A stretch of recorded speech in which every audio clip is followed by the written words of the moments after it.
നമ്മളിന്ന് വിളവെടുക്കാൻ പോണത് കസ്തൂരി മഞ്ഞളാണ്. കസ്തൂരി മഞ്ഞളിന് ആവശ്യക്കാർ ഏറെയാണ്. അതുകൊണ്ട് തന്നെ നമുക്ക് വീണ്ടും വീണ്ടും അത് കൃഷി ചെയ്യാൻ ഭയങ്കര ഇഷ്ടമാണ്. അപ്പം നമ്മൾ പൊക്കത്ത് ഇപ്പോൾ നമ്മൾ വാഴ മാടി നട്ടിട്ടുണ്ട്. അതേപോലെ തന്നെ ഗ്രോ ബാഗിലും ഇതിലൊക്കെ നമ്മൾ ചട്ടികളിലൊക്കെ നട്ടിട്ടുണ്ട്. അത് നമ്മൾ നല്ലോണം ചാണകപ്പൊടി കരിയിലൊക്കെ ഇട്ടിട്ടാണ് ഇത് നട്ടേണ്ടത്. അപ്പോൾ ഇതിൻ്റെ ഒരു പ്രത്യേകത വെച്ചിട്ടുണ്ടെങ്കിൽ നല്ല വിളവ് കിട്ടുന്നുണ്ട്. സാധാ മഞ്ഞളിനേക്കാളും നമുക്ക് കൂടുതൽ വിളവ് കിട്ടുന്നുണ്ട്. അപ്പോൾ ഇതിൻ്റെ ഒരു പ്രത്യേകത ഞാൻ ഇതാണ്. ഇപ്പോൾ ഇത് മൊത്തം പുറത്തേക്ക് നമ്മൾ നല്ലോണം മണ്ണിട്ട് വെച്ചതാണെങ്കിൽ കൂടി വിളവാകുമ്പോഴേക്കും ഇത് നല്ലോണം പുറത്തേക്ക് നല്ല കാണാൻ പറ്റുന്ന രീതിയിൽ തന്നെ നിൽക്കുന്നുണ്ട്. പിന്നെ ഇതിൻ്റെ ഇലയൊക്കെ ഇപ്പോൾ ഉണങ്ങിപ്പോയിട്ടുണ്ട്. അപ്പോൾ നമുക്കിത് വിളവെടുക്കാം. ഇതിന് മാർക്കറ്റിൽ നല്ല വിലയുണ്ട്. അപ്പോൾ നമ്മളൊരു സമയത്ത് കസ്തൂരി മഞ്ഞളെന്ന് പറഞ്ഞ് നട്ടതൊക്കെ മഞ്ഞക്കൂവയായിരുന്നു. അപ്പോൾ നമുക്ക് കുറേ അബദ്ധങ്ങളൊക്കെ പറ്റിയിട്ടുണ്ട്. അതിന് ശേഷമാണ് ഒറിജിനൽ കസ്തൂരി മഞ്ഞളിനെക്കുറിച്ച് പഠിച്ച് അത് നട്ട് വളർത്താൻ തുടങ്ങിയത്. അപ്പോൾ ഞാൻ ഉണക്കി പൊടിച്ചൊന്നും കൊടുക്കാറില്ല, അല്ലാതെ പച്ച തന്നെ നമ്മൾക്ക് നല്ല സെയിലായി പോകുന്നുണ്ട് ഇവിടെ. അപ്പോൾ ഇതിൻ്റെ വിളവെടുപ്പ് നിങ്ങളെ കാണിച്ചു തരാം. അത്യാവശ്യം നല്ലോണം തന്നെ ഇതിനകത്തുണ്ട്. ഇതിലും വലിപ്പമുണ്ട് നമ്മൾ പറമ്പിൽ നട്ടേക്കണത്.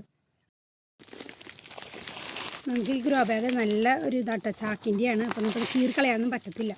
നമുക്കിനി അടുത്ത വർഷം വീണ്ടും കൃഷി ചെയ്യാനുള്ളൂ. അപ്പോൾ അതനുസരിച്ചിട്ട് ഇതിന് ഡാമേജ് പറ്റാതെ വേണം നമ്മുടെ വിളവെടുപ്പ് നടത്താൻ.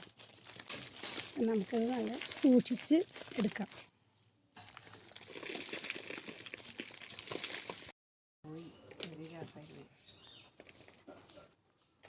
ചാക്കിൽ നല്ല എയർ പാസിങ്ങുള്ളതുകൊണ്ട് നല്ലോണം ഉണ്ടാവും.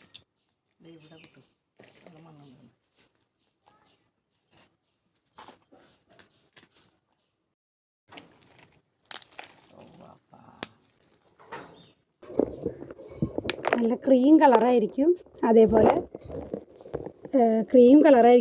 തന്നെ നല്ല കർപ്പൂരത്തിൻ്റെ സ്മെല്ലായിരിക്കും ഇതിന്. അതാണ് കസ്തൂരി മഞ്ഞളുടെ ഒരു പ്രത്യേകത തന്നെ. അപ്പോൾ ഇത് മുഖത്ത് അരച്ചിട്ട് ഭയങ്കര തണുപ്പായിരിക്കും കേട്ടോ. അപ്പോൾ നമുക്ക് ബാക്കി കൂടി വിളവെടുക്കാം.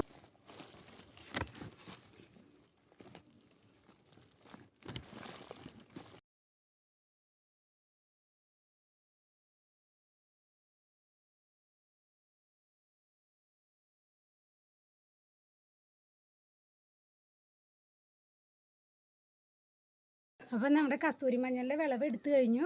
അതായത് നമ്മൾ ആ എടുത്ത ചാക്കിൻ്റെ മുകളിൽ തന്നെയാണ് ഈ വെച്ചേക്കണം കേട്ടോ. നമ്മൾ വേറെ ഇതൊന്നും പറിച്ചിട്ടില്ല. അപ്പോൾ ഈ ഒരു ചാക്കിൽ നിന്ന് തന്നെ നമുക്ക് ഏകദേശം ഒരു 2 കിലോ മേളിൽ കസ്തൂരി മഞ്ഞൾ കിട്ടിയിട്ടുണ്ട്. അപ്പോൾ സമയമില്ല സ്ഥലമില്ല എന്നൊക്കെ പറയുന്നവർക്ക് ഏറ്റവും എളുപ്പത്തിൽ നമുക്ക് കൃഷി ചെയ്യാൻ പറ്റിയൊരു സംവിധാനമാണിത്. നമുക്ക് ഗ്രോ ബാഗിൽ നല്ലോണം കരിയില നിറയ്ക്കുക, ചാണകപ്പൊടി വളമൊക്കെ നട്ട് ഈ ഒരു കഷ്ണം വെച്ച് കഴിഞ്ഞാൽ പിന്നീട് നമ്മൾ മണ്ണ് കൂട്ടി കൊടുക്കുന്ന ഒരു പ്രോസസ്സ് മാത്രമേ ഇവിടെ ചെയ്തിട്ടുള്ളൂ. അപ്പം നല്ല രീതിയിൽ തന്നെ എനിക്ക് വിളവ് കിട്ടിയിട്ടുണ്ട്. അത് നല്ല വലിയ വിത്താണ് കണ്ടോ.